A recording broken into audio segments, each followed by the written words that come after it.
लक्ष्मीं जगन्मातरं भावये आद्यन्तरहिताम् अनन्तलक्ष्मीं सदाद्यन्तरहिताम् अनन्तलक्ष्मीं सदादिलक्ष्मीं जगन्मातरं भावये। मातर्नमामि कमले कमलायताक्षी श्रीविष्णुहृत्कमलवासिनि विश्वमातः क्षीरोदजे कमलकोमलगर्भगौरी लक्ष्मीप्रसीद सततं नमतां शरण्ये। शिवाय गुरवे नमः। श्रीमात्रे नमः। श्रीविष्णुरूपाय नमः शिवाय। శ్రీలక్ష్మీనారాయణాభ్యాం నమః. సనత్కుమారుల వారు ఉపదేశిస్తున్న దివ్య మంత్రరాశి లక్ష్మీ సహస్రనామాల్లో బ్రహ్మాండమణి భూషణ అనే నామం ద్వారా అమ్మవారి యొక్క విరాట్ రూపాన్ని భావన చేసుకున్నాం. తర్వాతి నామములు వాసవి, వారుణి, సేన, కుళిక, మంత్రరంజని, జిత ప్రాణస్వరూపాచ, కాంత, కామ్యవరప్రద. ఈ శ్లోకపాదంలో దాగి ఉన్నటువంటి నామముల్లో మొదటిది వాసవి. ఈ 371వ నామం నమస్కారంలో శ్రీ వాసవ్యై నమః అని చెప్పబడుతున్నది. వాసవి అనేది పేరు అమ్మవారికి. ఈ వాసవి అనేది ఒక అద్భుతమైన మంత్రమే. వాసవుడు అంటే ఇంద్రుడు, ఇది ప్రధానమైన అర్థం. వాసవుని యొక్క శక్తి ఇంద్రాణి, ఐంద్రి. ఎలాగైతే సహస్రాక్షి అన్నప్పుడు ఐంద్రి శక్తిని భావన చేసామో అలాగే వాసవి అన్నప్పుడు కూడా ఇంద్రాణి, ఐంద్రి అనే మహాశక్తిని భావన చేస్తున్నాం. ముల్లోకాల్ని పాలించేటువంటి ఇంద్రశక్తి స్వరూపము ఈ తల్లి ఇందిరా వాసవి. ఇందిరా అంటే అర్థమేమిటో వాసవి అన్న అదే అర్థం. ఇంద్రుని యొక్క శక్తి ఇంద్రాణి, ముల్లోకాల్ని పాలించే స్వరూపమే వాసవుడు. పైగా ఈయనకు ఆ పేరు ఎందుకు వచ్చిందంటే వసువులు అంటే దేవతలు అనేది ప్రధానమైన అర్థం. అంటే సంపత్ స్వరూపులు వసువులు. వసు అనగా సంపద, జగతికి సంపదనిచ్చేవారు, తామే సంపదల రూపొందుతున్నవారు. దేవతలు లేకపోతే దరిద్రం, దేవతలుంటే సంపద. అందుకే మన ఇళ్ళన్నీ దేవతలు ఉండేటట్లు చేసుకోవాలి. దేవతలు శుచి కలిగిన, ఆచారవంతమైన, పవిత్రత కలిగినటువంటి వాతావరణంలో ఉంటారు. అందుకు అటువంటి వాతావరణం మనం ఏర్పరచుకున్నట్లయితే దేవతలు ఉంటారు. దేవతలు ఎక్కడుంటారో అక్కడ ఐశ్వర్యములు ఉంటాయి. అందుకే ఐశ్వర్యముల తల్లి అయినటువంటి ఆ లక్ష్మి దేవతల యొక్క సర్వ సమూహ శక్తి రూపిణి కనుక దేవతలకి వసువులు అని పేరు. సర్వదేవతల యొక్క శక్తి వాసవి అని పేరు. ఇది రెండవ అర్థం. మొదటి అర్థంలో ఇంద్రుని యొక్క శక్తి, రెండవ అర్థంలో సర్వదేవతల యొక్క శక్తి. అలాగే వసువులు అంటే రత్నములను కూడా అర్థం ఉన్నది. వసుంధర అని భూమికి పేరు. అంటే అనేక రత్నములు, సంపదలు ధరించి ఉంది కనుక భూమికి వసుంధర. అలాగే వాసవి అంటే అనేక రత్నముల యొక్క స్వరూపము. రత్నములు అదేవిధంగా ధాతువులు ఇవి చూసినప్పుడు సంపదలని, లక్ష్మీ స్వరూపాలను మనం భావన చేస్తాం. అన్ని రత్నముల యొక్క శక్తి తల్లి. అందుకు వాసవి అంటే సర్వరత్న రూపిణి. ఇది ఒక అర్థం. ఇప్పటికి 3 అర్థాలు. ఇంకొక అర్థంలో వసోరపత్యం వా వాసవి అన్నారు. ఇక్కడ వసువుల్లో ఒకడు అంటే వసువులు అనబడేది దేవతాగణాల్లో ఒకటి. అష్టవసువులు అంటాం. ఆ వసువుల్లో ఒకడు ఒకానొక ప్రయోజనం కోసం భూమి యందు జన్మించడం జరిగింది. ఆయనకు కుమార్తెగా వచ్చింది కనుక ఆమె పేరు వాసవి. ఇక్కడ ఒక ప్రసిద్ధమైన కథ, వాసవి కన్యకా పరమేశ్వరి అని అంటాం. ఆ తల్లి ఒక వసువుకు కుమార్తెగా కలిగింది. ఆ వసువు వైశ్యకులంలో ఉద్భవించాడు. ఆయన కుమార్తెగా వచ్చింది వాసవి కన్యకా పరమేశ్వరి. అమ్మవారే అంశరూపంతో అలా వచ్చారు గనుకనే వైశ్యులకు కులదేవతగా కన్యకా పరమేశ్వరిగా ఆరాధింపబడుతూ ఉన్నది. ఆ తల్లి మహాలక్ష్మి స్వరూపమే. అది ఇందులో ఉన్న భావం. అదే వాసవి కన్యకా పరమేశ్వరుని ఇందులో భావించారు అని కూడా గ్రహించవచ్చు. ఇంకొక అర్థంలో దైత్యానాం వాసం వాతీతివా సురాణాం వాసం వహతీతివా వాసవి అన్నారు. వాసము అంటే ఆధారస్థానం అని అర్థం. అమ్మవారు వాసవి అంటే ఆధారస్థానముగా ఉన్నది, సర్వ జగతికి ఆధారం కనుక వాసవి. ఇది మరొక అర్థం. ఇప్పటికే బహు అర్థాలు ఉన్నాయి. ఇంకొక అర్థంలో వాసము దైత్యుల వాసాన్ని నశింపజేస్తోంది గనక వాసవి, దేవతల యొక్క వాసాన్ని వర్ధిల్లజేస్తూ ఉన్నది గనక వాసవిట.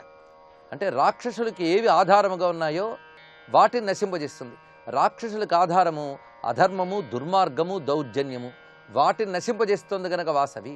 అలాగే దేవతలకు ఆవాసము సద్గుణాలు, ధర్మము. వాటిని వర్ధిల్లజేసి కాపాడుతోంది గనక వాసవి. ఇన్ని రకముల అర్థము దాగి ఉంది ఇక్కడ. ఏ అర్థాన్ని స్వీకరించి ఉపాసించినా బగు ఫలాన్ని ఇస్తుంది. అన్ని అర్థాలు స్వీకరించి ఉపాసించితే దాని ప్రయోజనమే ఇంకా ఘనమైనది.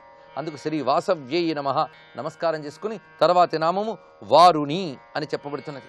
వారుణి అన్నప్పుడు శ్రీ వారుణ్యై నమః అని నమస్కరించుకోవాలి. ఈ వారుణి అనేది బ్రహ్మ విద్యా స్వరూపము, ఆర్ద్రతా గుణమే వారుణి అని చెప్పబడుతున్నది. జగతిలో ఉన్నటువంటి జలస్వరూపము ఆర్ద్రతా గుణము వారుణి. ఇంకొక అర్థంలో దిక్పాలకుల్లో వరుణుని యొక్క శక్తి వారుణి. మరొక అర్థంలో సాయంకాల సంధ్యాతత్వముగా చెప్పబడుతున్న సౌరశక్తిని వరుణుడు అంటారు. ఆ సంధ్యాతత్వముగా ఉన్న సాయంకాల రూపమే వారుణి. ఆ కాలంలో ఉన్న దివ్యత్వము, ఇది ఒక అర్థం. ఇక నాడుల్లో వారుణి నాడి అని ఒకటి ఉన్నది.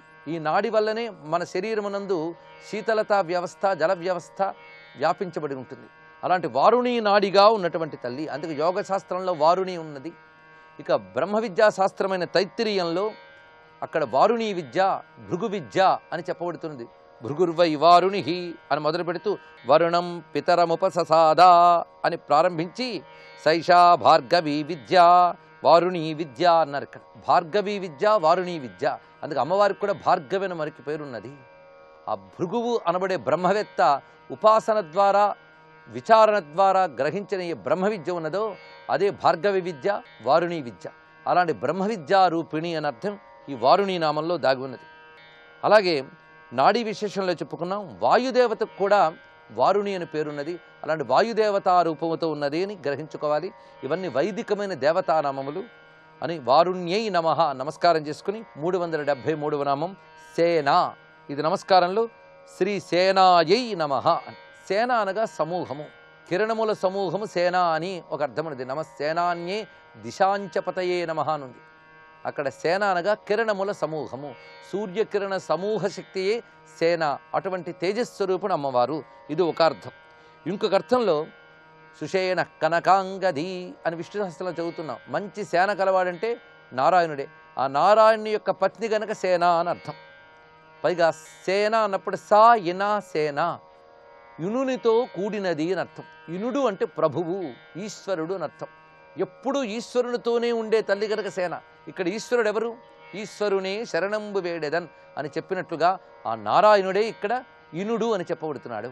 అలాంటి నారాయణ్ణి ఎల్లవేళలా వీడకుండా ఉండే అమ్మవారు గనక ఈవిడ సేన అంటే నారాయణ పత్ని అయిన లక్ష్మి అని విష్ణుపత్ని స్వరూపాన్ని ఇందులో ఆవిష్కరించారు. ఇది ప్రధానమైన అర్థం. ఇప్పటికి చెప్పుకున్నటువంటి ఈ రెండు అర్థాలే కాక మరొక అర్థంలో ఇన అంటే సూర్యుడు అని కూడా అర్థం ఉన్నది. అందుకే ఇన సూర్య ఇనేన సహిత సేన అని అర్థం చెప్పుకుంటే ఎల్లవేళలా సౌరశక్తిగా ఉండినది, సూర్యబింబమునందు ఉండేటువంటి స్వరూపం గనక సేన అని చెప్పబడుతున్నది. నిజానికి కిరణములు అనే మాటకి ప్రాణములని, వేద మంత్రములను కూడా అర్థం ఉన్నది. అంటే కిరణ సమూహ శక్తి సేన అంటే ప్రాణశక్తి యొక్క స్వరూపమే సేన. ఈ భావం తీసుకోవాలి. ఎందుకంటే జగదంబా పరంగా చెప్తున్నప్పుడు నిఘంటు అర్థాలు సరిపోవు. వైదిక అర్థాలు, శక్తి అర్థములు, మంత్రశాస్త్రార్థాలు స్వీకరించాలి. ఎందుకంటే ఒట్టి పేర్లు కావు, మంత్రాలు. ఆ స్ఫురణతో పెట్టి తెలుసుకోవాలి. అందుకే సమస్త ప్రాణశక్తుల యొక్క సమూహ స్వరూపమే సేన. ఈ భావనతో అమ్మవారిని నమస్కరిస్తే మన ప్రాణశక్తి యందు ఆ దివ్యశక్తి ఉద్దీప్తి జరుగుతున్నది. ఇంకొక అర్థంలో వేదమంత్రములకు కూడా కిరణములు అని అర్థం ఉన్నది. అందుకే సేనా అంటే సర్వ వేదమంత్రముల యందు పుంజీభూతమైనటువంటి ఏ దేవతా చైతన్య శక్తి ఉన్నదో ఆ స్వరూపమే సేన అని చెప్పబడుతున్నది. అలాంటి సేనకు నమస్కరిస్తూ దేవసేన అని ఒక మాట ఉంది వ్యవహారంలో మనకి. ఆ దేవసేన అంటే దివ్యమైన సేనలు, లోకాన్ని రక్షించే శక్తుల సమూహమే దేవసేన. ఆ దేవసేన దేవత ఉన్నది. ఆ దేవసేన స్వరూపిణి అమ్మవారు అని భావన చేయవచ్చు. అందుకే సేనాయై నమః నమస్కారం చేసుకుని 374వ నామంలో కుళిక అని వచ్చినది. ఇది నమస్కారంలో శ్రీ కుళికాయై నమః.